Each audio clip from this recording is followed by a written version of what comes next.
Good afternoon, everyone, and good morning to everyone that has joined overseas today. So, super excited. Feels like a long time since we last met, but it was just a month. I think this has been a bit of a longer month for me. Maybe not for you, Rick, because I know you're super busy.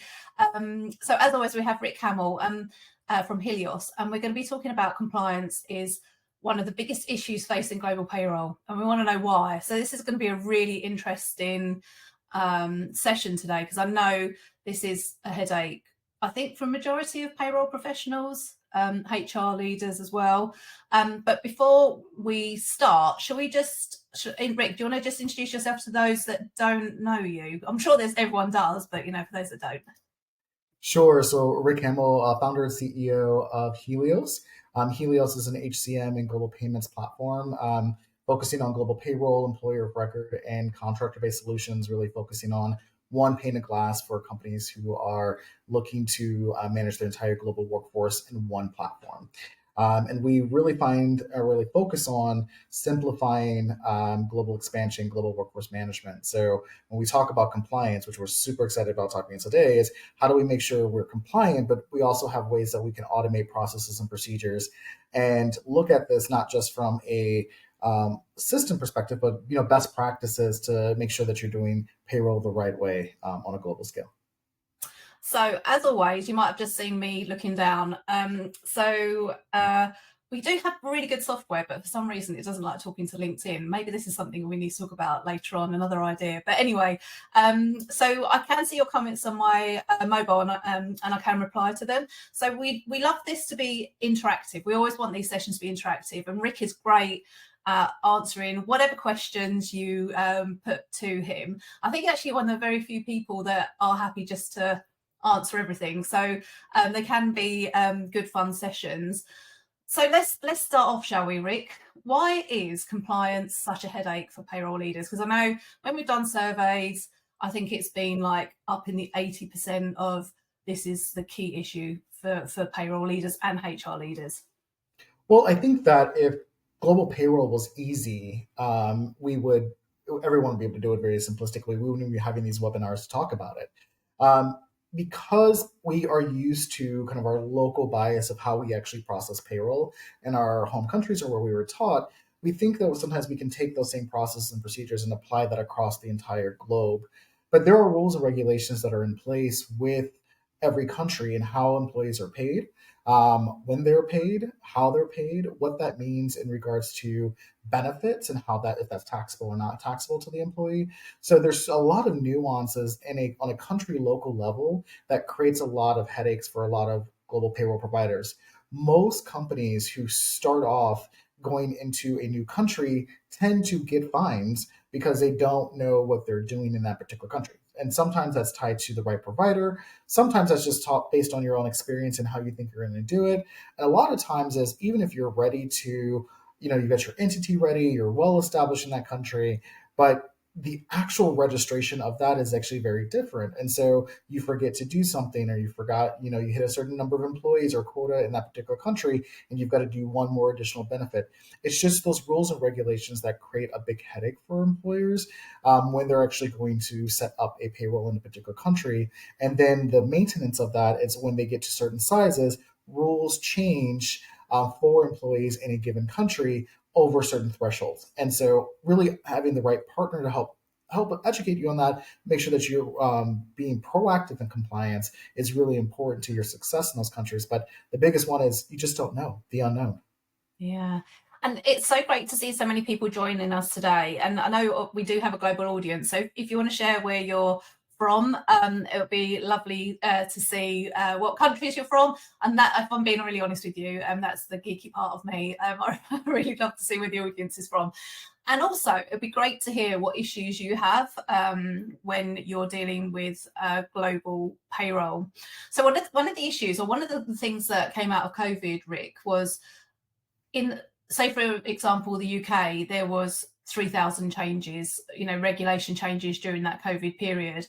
And the changes globally were massive. So if you was looking after a global payroll, that was such a huge job. And I think on the other side of it, I think Payroll did really, really well. I didn't hear any horror stories from anybody that, did an awful job, because that's the perfect time, isn't it, to hear a horror story? And I don't think I ever heard one horror story. So I think payroll leaders did such a good job.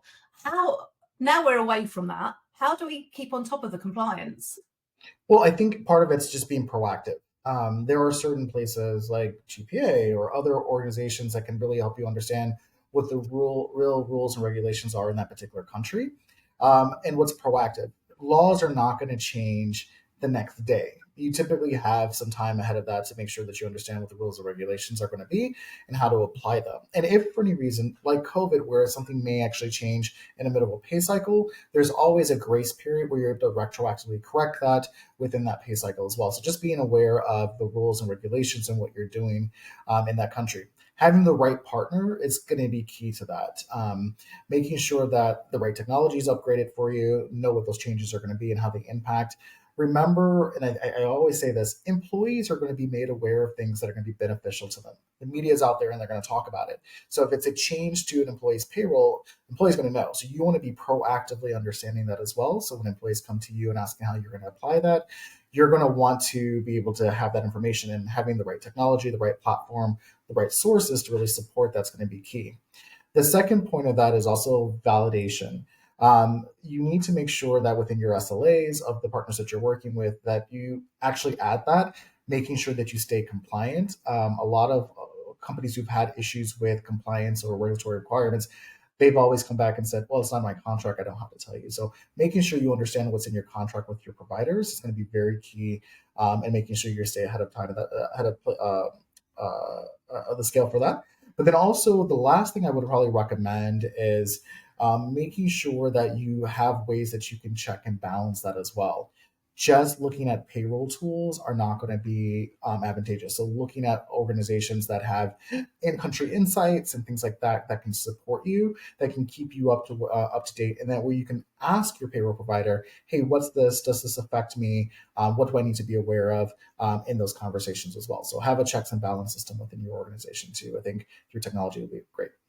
And we've come across before where some members have been caught out where they have assumed that their provider should keep them up to date with certain legislation changes, or when certain filings are due to sort of local government, and they've just been caught out. So they've received fines, but they come to us a bit frustrated, I suppose frustrated with themselves as well, that they didn't realise that it wasn't part of the contract. It's always something you can add. Any contract can be redlined, and so the compliance component is really important in your SLAs with any provider.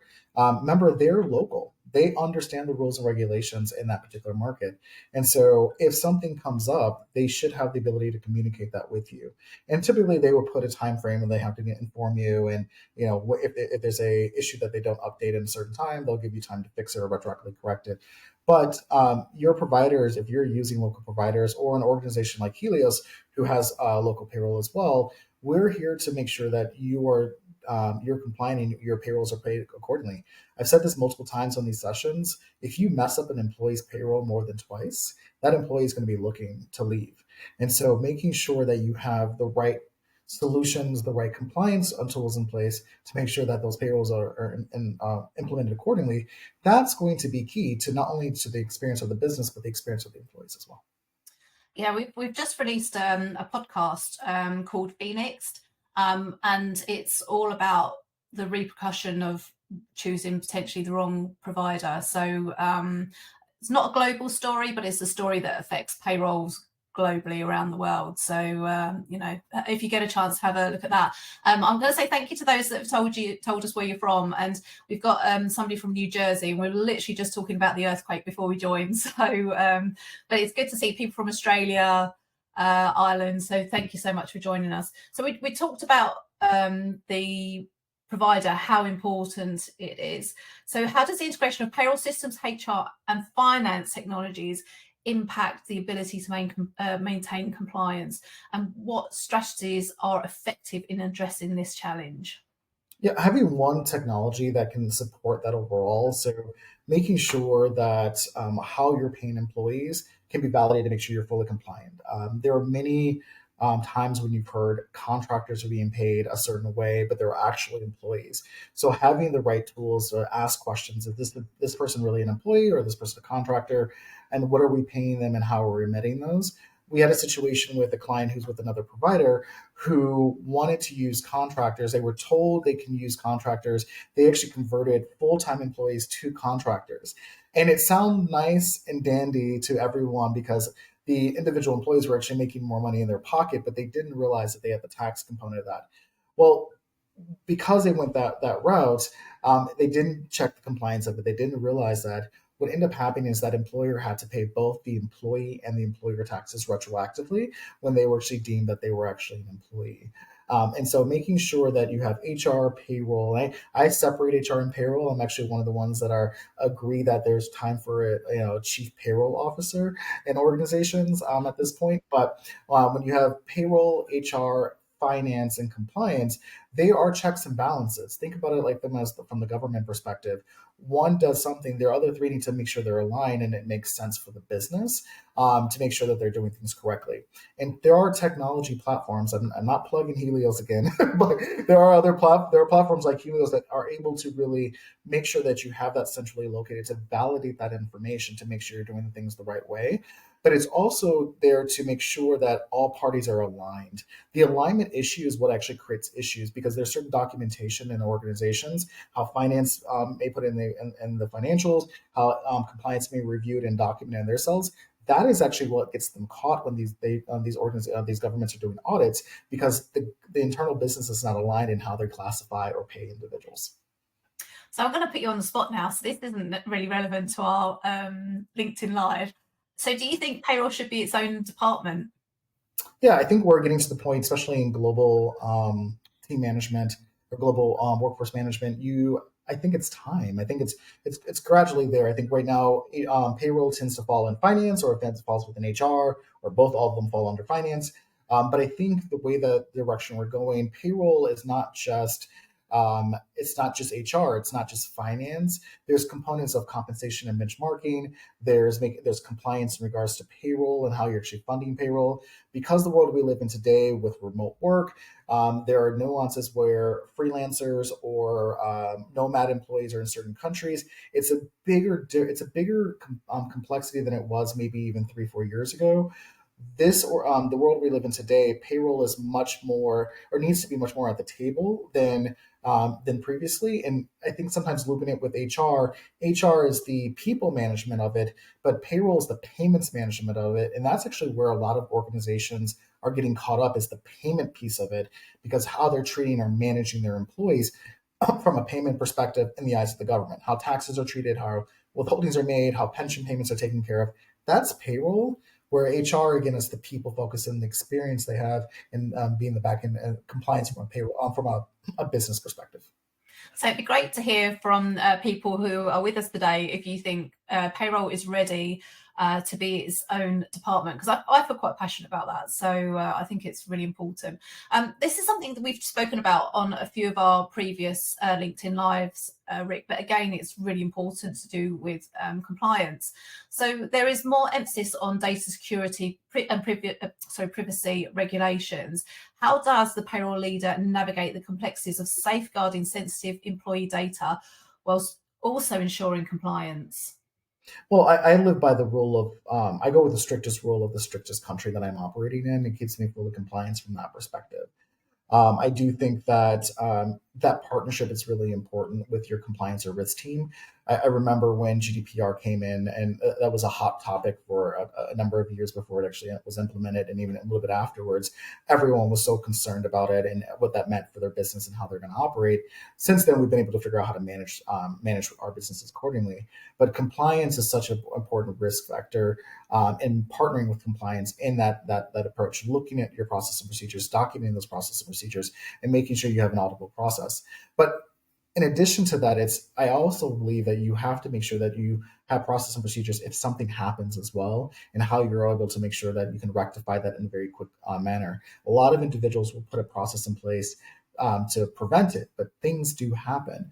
And so it's also making sure you look at that, but partnering with your compliance team, making sure that you understand that. Make Honestly, even working with outside counsel does really help with that because they can give you a different perspective. Sometimes we have, I use the word all the time, Melanie, Mhm. biases are all biases when we think about that. So working with outside counsel, working with within your network, there's a number of risk and compliance officers and managers who have many networks on LinkedIn, that can actually, you can reach out to them and provide, anonymously, feedback or questions. And I've seen them communicate where they've actually, as a forum, as other professionals in their industry are able to say, hey, what they've done from best practice, and some of the mistakes they made so other people can't. So I think just making sure that you're open to that, but also making sure you're bringing the right people to the table to have that conversation, and then looking at your processes from A to Z and how you manage that, and then taking that and applying those processes into your technology, so that you have a way to audit it.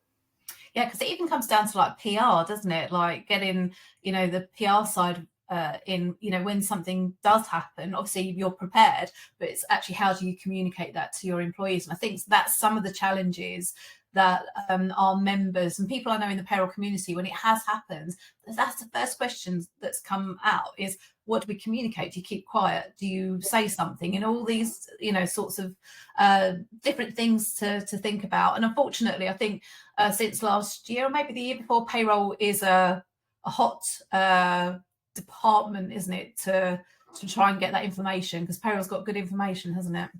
Yeah, I think because we I hate to use the word demonize it, we make it to be a bigger problem. If we talk about it, when we talk to when we speak to our staff internally, we say, look, if there's an issue, let us know so we can rectify it. How can we improve this? We don't know, we're unable to improve it if we don't know what the problem is. And so because everyone's really nervous about their roles and their jobs and making mistakes, we're creating cultures where we don't want to talk about it. We need to be open with this. So that's the way, best way you can improve these mistakes. If you're making these mistakes, others are making it as well. That doesn't mean you want to give complete details on the organization. I'm not saying violate any NDAs, but there are scenarios there where it can be very beneficial just talking to others in the industry and saying, hey, what are you doing, or how would you have managed this situation so that I can do it better? I think that these type of forums that we're having Yeah. right now, are really important to the success of all of us. That, if this is all new. We're all treading new water here. These are all new regulations over the last 5 to 10 years, and so we have to come together and kind of look at that. And this is another reason why I say payroll has to be a different department, because it's not just processing payroll anymore. It's truly managing the compliance and complexity of global payments around the world. So we got a few comments. So it's good to see from Sarah that in her company, payroll is a separate team and not linked to HR and finance. So it's good to start seeing that. Right, there's a payroll makes significant contributions to a company as a single sub pillar of total rewards, HR and finance. If you're a payroll professional and you have a visibility to many other areas of the business rather than each pillar, I'm 100% certain that payroll is able to help a company even further if given the opportunity. I agree. I think looking at goals, I was I had a speaking engagement yesterday here in Barcelona, and we talked a little bit about this. We said, how do when we think about revenue goals, when we think about business goals, we think about how we're growing. Payroll has significant amount of information, that can contribute to the conversation with leaders and how you run the business, or what you need, or what's going to cost, and what's the return on investment, in the organization, that HR traditionally does, and I still think HR can be part of that conversation. But payroll actually has the data and should be sitting at the table and having that conversation. Yeah. So we talked about payroll, HR, finance. So what challenges arise in coordinating payroll compliance efforts with other departments such as HR, finance, and legal, and how can these challenges be overcome? From my point of view, I've seen challenges between payroll and the HR department. I've been in some awkward situations where maybe the relationships aren't so great. But yeah, so what sort of challenges can be again with the other finance, HR, and legal? Unfortunately, silos are a big issue with that as well. Departments they naturally create silos. I think it's the responsibility of leadership to kind of break those silos constantly, but they do naturally create them. And so when you have a department who feels like they they need to have more information. They have the information. They can control those decisions without the input of other departments. You see, failure within those departments. You have to break down those silos. You have to work together. You have to communicate. We're all one piece of the puzzle. And so within that, I think it's bringing those teams together, making sure that they understand what they're bringing to the table, what they're responsible for, responsibilities. And that's a whole other conversation and Yeah. job descriptions, but making sure that they understand their responsibilities and then bringing that to the table into the conversation, and making sure they know what they're delivering from that perspective. I think that's key. But breaking down silos is number one. I think when I speak to our payroll leaders, it's constantly about where we're at from a benchmarking perspective. How are we supporting? They're working with TA, and making sure that, hey, this is what's comparable. We are a global organization and we go into multiple countries when we hire talent, and we tend to get the American price and put that in quotation marks of what people's salaries requirements are. And with that particular case, we say, okay, we need to be armed with the right information. What are we benchmarking at? Where do we want to be at? Are we being competitive? What type of benefits can we offer? So when payroll can bring that information to the table, to HR, to TA, it really allows us to be a lot more powerful in our overall recruiting approach. When we bring payroll into conversations about employee retention, or when we look at or bonuses or salary increases, that is another component where payroll can add huge values to organizations, to make sure that one, we're compliant, two, we're at par, and three, that we can retain our talent. And so breaking down those silos, like, oh, this is my department, this is another department, we keep those separate, that doesn't make sense. Finance needs to know what you need to pay to retain talent.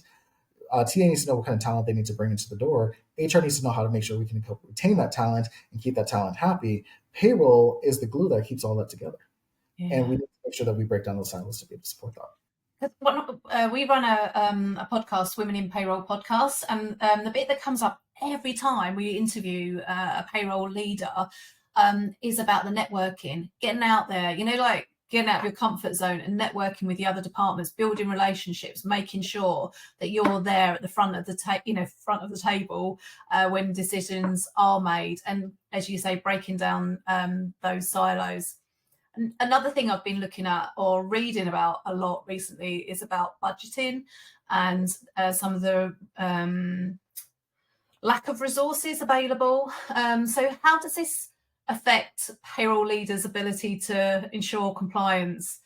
And what strategies do you think would help to maximize resources effectively? Is it reading and trying to learn stuff all the time, or is it building a business case to prove why you need budget for this?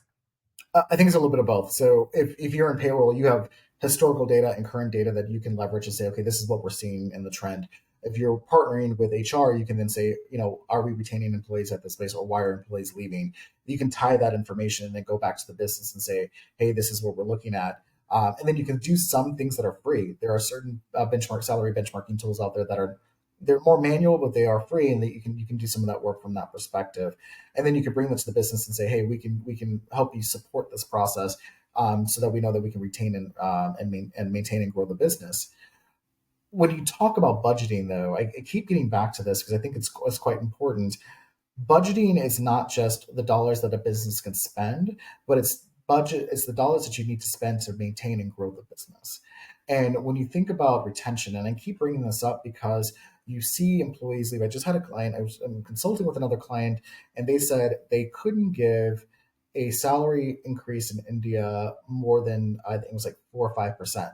And the average salary increase in India is plus 15%. It's actually around 30%, but an average about 15% right now.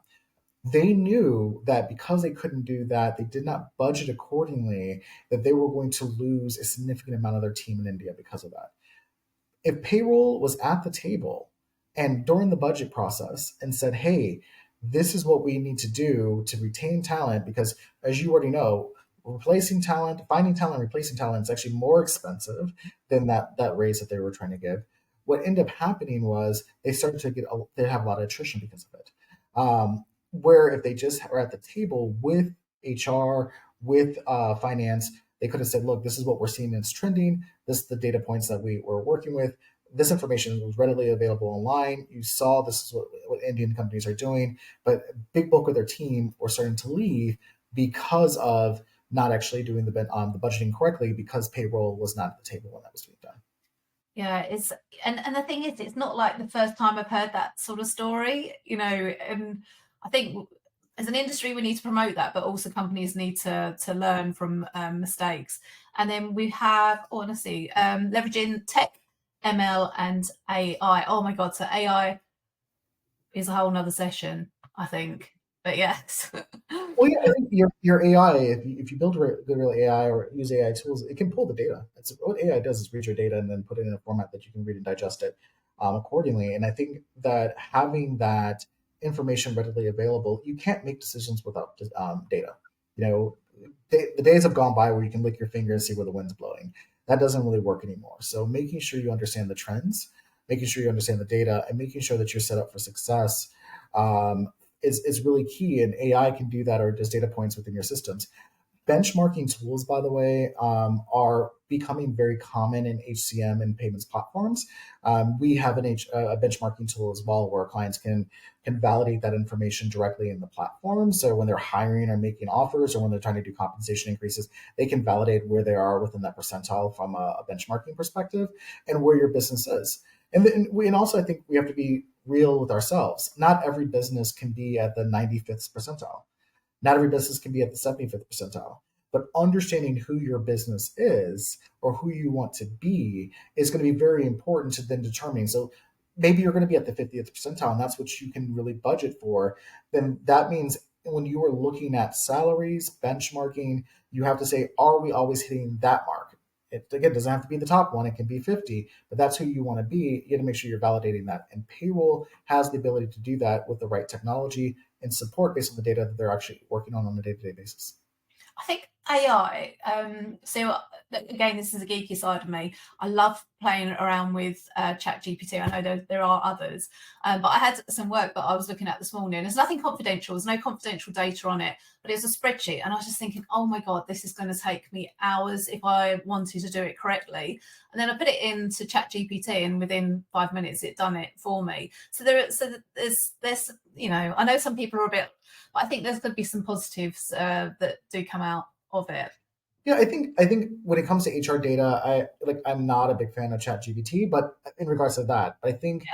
what it does do, AI, the idea of AI really can be significant within organizations and how they actually review data within their organizations, the way that they want to kind of regurgitate it from that perspective. So working with AI, working with your IT teams, creating a version of AI or a chat GPT within your system, your ecosystem is not as challenging as you may think if you have the right development team, or even you can outsource it for very, very, very cost effective approach from that.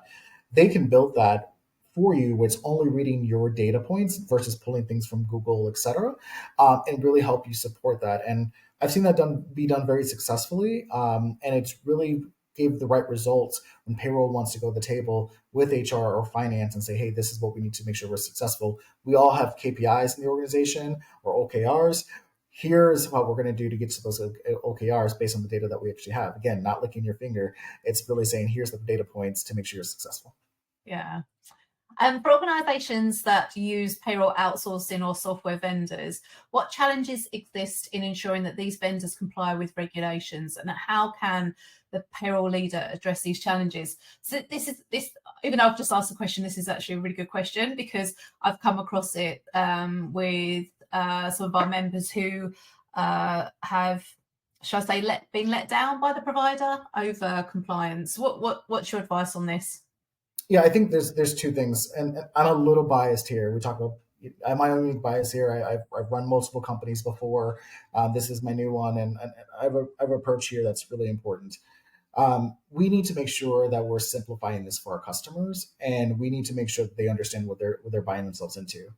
There are a number of providers that say, come use our platform, but they don't understand the rules and regulations of that particular country. And so when it's time to process a payroll, sometimes that payroll can be a little bit more than they expected, or from a cost perspective. Sometimes they don't know that, hey, once I hit my 12th employee in this particular country, I now have to offer pension. It's having conversations not from where you are today with technology, but where you're going to be based on your growth expectations. A lot of providers make those mistakes where they say, this is what you have to do, this is what you're used to doing. You have one or two employees in this particular country, and yes, we can support it. Then all of a sudden they hire that 11th employee or the 12th employee, and then all of a sudden they get this much larger bill. And also, employees sometimes have deductions that they didn't have before. It's being proactive in communication. It's making sure you're setting the right proper expectations from the get go. But a partner who is there with you on a if it's a per pay period basis, or if it's on a weekly basis or monthly basis, that's really there to help answer your questions, or if it's through technology that can help leverage that for you. That's what's really important as well, is how do you automate that. But the biggest issue is that I don't think people ask the right questions when they're kind of vetting providers, and if they don't ask the right questions, a provider is not going to give you the right answers from that perspective. So it's making sure you work with one that's willing to say no sometimes, and someone that's really there to be a true partner, not just to sell you something. So I don't know if this is a similar question. So I know you're going to tell me if it is, Rick. So how does the payroll leader identify and mitigate potential compliance risks? So not necessarily relying on your provider. How do you keep up to date, I suppose, or how do you mitigate the potential Some risks? of some of it's going to be through your SLAs. You can document that in there and say that they need to give you updates on, a certain amount of time before there's a change. With new change rules and regulations, you can add that into your contract. Some of that is, as I mentioned earlier, is leveraging tools that you can check and balance them as well. So organizations like Bloomberg or GPA, you guys post out new regulations that happen in new countries all the time. So sometimes they are, right when it happens, or sometimes they're a little proactive, but making sure you have that ability to be connected to those type of resources so that you can go back to your providers going, hey, what's going on with this new rule and regulation? I'll give an example of that. There was during COVID, there was the rule in Italy that if you were not in management, you couldn't terminate employees. And I had a client who was very gun ho about terminating an employee, and we told them there was going to be risk behind that, and that risk was about $150,000. Mm. And they didn't realize that until they actually said, "Oh no, we're willing to take the risk." Well, they did it, and they had to pay for it, but we told them ahead of time. So they made the decision, and it was a decision they still wanted to make, and they took it, and paid the consequence behind it. But it was that provider that was able to say, "Hey, let me walk you through what this looks like." It's payroll in your home country is very simple. It's typically a process to make sure you pay people correctly, because you're pretty familiar with the rules and regulations of your own country, because you're an employee technically of that country, so you understand that. It's the difference of payroll outside of your home country is not just payroll. It's onboarding employees, it's managing the employees, it's making sure pensions are paid, and then offboarding. You typically have more questions when you're operating abroad than you in your own country. And so you have to change the mentality of what your expectation is. The what service you're going to get in your local country versus a service that you're expecting or need in your foreign country is going to be very different. And that partner should be able to walk you through what that looks like to make sure they're supporting you for success. It's similar to the differences in hiring and firing in the States and Europe, isn't it? The changes are the differences are so huge that I've had it where situations where I've had HR directors who are new to Europe, maybe thinking, okay, I'll just get rid of that person in Europe, and then vice versa, like how quickly somebody can leave a company in America. Yeah, I've had many. I mean, I've got horror stories, and speaking to customers about hiring and firing and outside of the U.S. So I had one a couple of years ago. I remember it made me chuckle a little bit because of it. They said, "Oh well, I can in the U.S. I can terminate someone for wearing a blue shirt if I wanted to," and you're like, "Well, that's not necessarily the case either." But that's not Europe. I Yeah. said you need to understand the rules and regulation. Notice period. They were like, "What's the notice period?" I said, "Do you know what a collective bargaining agreement is?" They're like, "What's that?" Like I didn't agree with them. They only have an employment agreement. So it's again educating the customer on those rules and regulations. Again, you know your home country because you're an employee. You typically know what to expect because that's what you've lived your life from that perspective. It's when you get into that international component which gets a little bit concerning just because the rules are very different. Every country is very different, and every citizen in those particular countries are protected different ways than your home country would be. And have you got any tips on how to communicate changes, compliance changes to stakeholders? Have you sort of seen any good ways that people have done this or companies have done this? Excuse me. Yeah, the feedback that we've gotten, we within Helios, obviously we're doing a lot of beta testing on our platform right now. The feedback that we've got is they like the multiple touch points, and client can control that within our platform, but sometimes the client may not log in to our platform, so the notifications are there. We also can do a text message notification as well. Within an app, we can actually provide a notification there as well. So multiple touch points. Account managers also have like a QBR with our customers. So we actually sit down and say, hey, you need to be aware of this, what's going on in these particular countries. What are you guys looking to do here? How can we help you with that? Or, hey, this is you're getting closer to your headcount. We have actual data points within our platform where you hit certain thresholds and milestones in a particular country. And it says, hey, you're getting close to some new benefits that are coming up. How can we help you with that? Do you need establishment with that? Here are the rules and regulations. This is how it's going to affect you as a company. This is how it's going to affect your employees. And from our beta testers, for at least for Helios, they've come back and said that is huge because it's not just what's affecting the company, but also what can affect an employee. So now they have proactive information that they can actually go out to market to the employees and say, hey, you're going to have pension deductions coming up now because where you're hitting a certain threshold. We want to give you a heads up behind that. Or, hey, benefits are going to be taxed because we're covering this much. How do we make sure that you understand that and how that's going to impact your overall income and your net income for that country? Those are things that customers said that they really like. It's the proactive communication. And look, rules change. COVID laws changed very quickly. And hopefully we never have to go through a COVID again. But in that scenario, it's making sure someone is just constantly letting you know what's going on when they're made aware. And again, you can have that contractually obligated within your SLAs with the provider that says, hey, once you're made aware, we need to know in X amount of time, and I highly recommend that with SLAs. Mm. So going on to audits, what difficulties arise in conducting audits of payroll processes and maintaining accurate documentation to demonstrate compliance, and how can these challenges be addressed?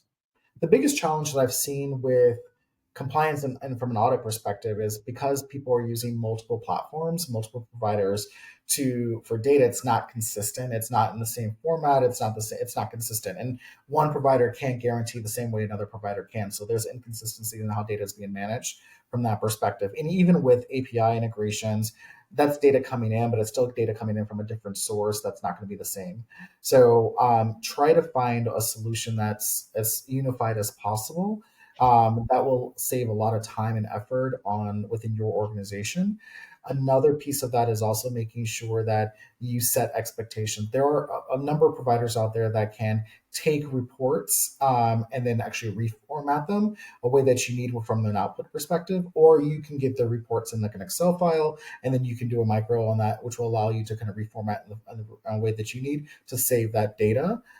You also need to understand, again, going with the rule of go with the strictest rule of the strictest country that you're operating in so you can keep consistency behind that. That's not just for data privacy. That also comes into retention rules and regulations. That goes into how data needs to be maintained, what you need to maintain. Because if you're going with the strictest law, regardless of the country that you're operating in, you know that you're going to be compliant at that point. And if another law changes, then you just update your policies based on that one country, but you're doing that consistently within your organization. Mm.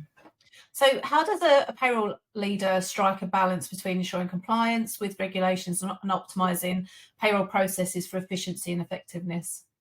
Documenting the right process and procedures and automating that as much as possible and trying to streamline in that to one process. There are so many times where I've seen just working with customers and trying to bring multiple countries on. one region does it one way, another region does it another. So the experience is very different when we're trying to onboard them into one system. So as much as you can, try to have one process.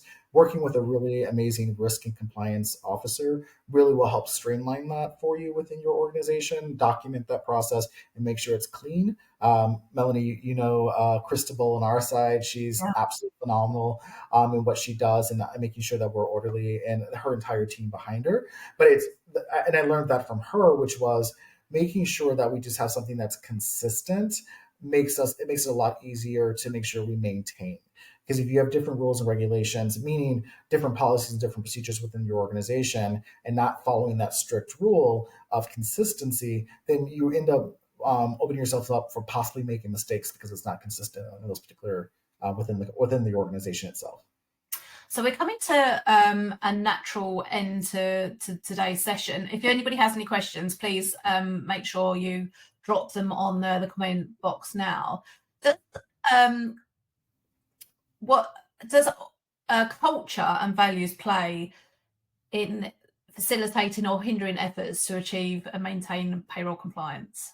Well, absolutely.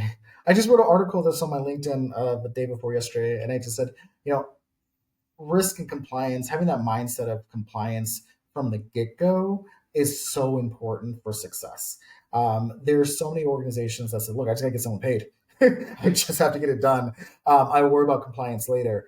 Um, Walking in with compliance, a compliance mindset, a foundation of that really sets you up for success. And there's not an organization that has that at least I've seen that's walked in with compliance that had issues in the long run. They really thought about that from the get-go. Where I've seen organizations who were speed, with relying on speed and trying to get things done and making half-baked decisions, that's when they've had to go back and have to correct and then recorrect. And it's not like you're correcting 1 month. Typically, they find that they're not compliant, 4 or 5 months later, 6 months, a year or two later sometimes. Then they have to go back and retroactively correct that and then redocument process and procedures.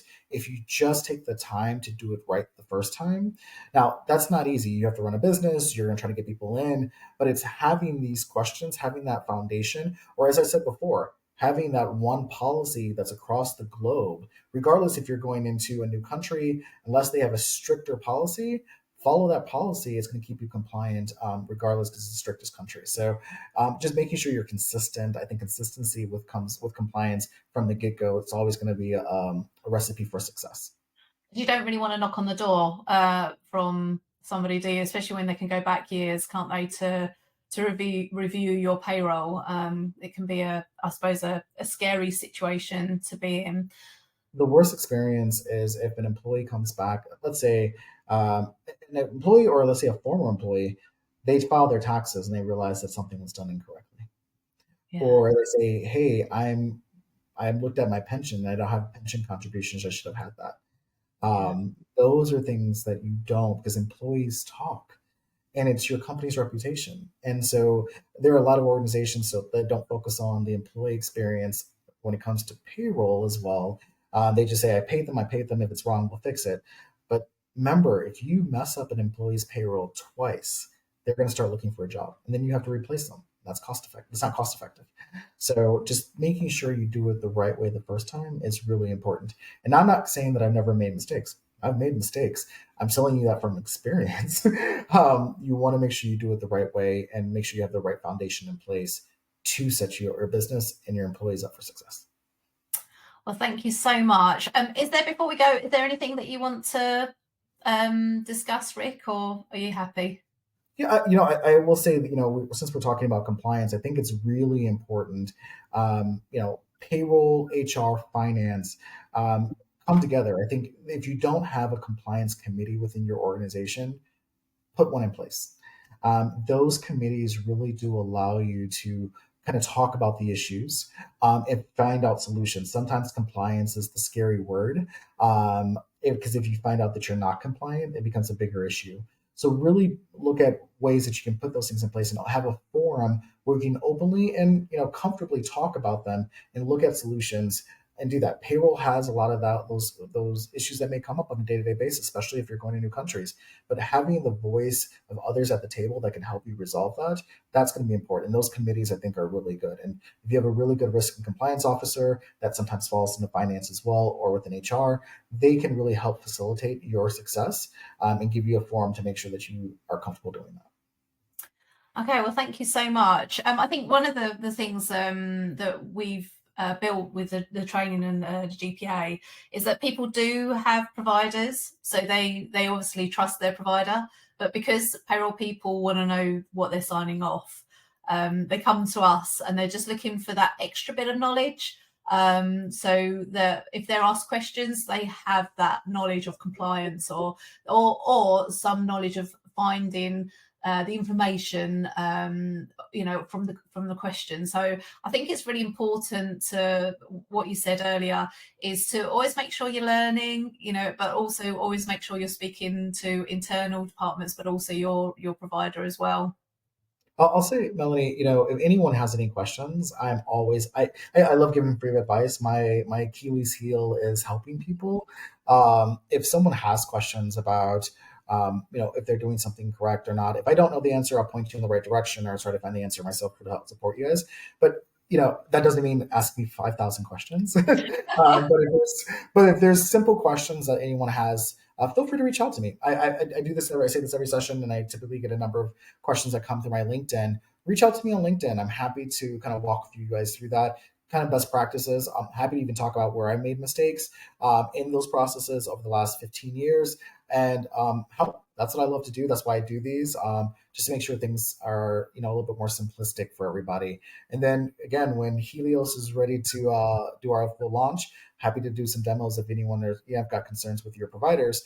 I'm happy to talk to you guys and see what we can do and support you, because that's what our main focus is: simplification, compliance, and making sure it's done the right way. Hence, you see the name, it says HXM, Payments, Insights, and Solutions. That's actually what we focus on.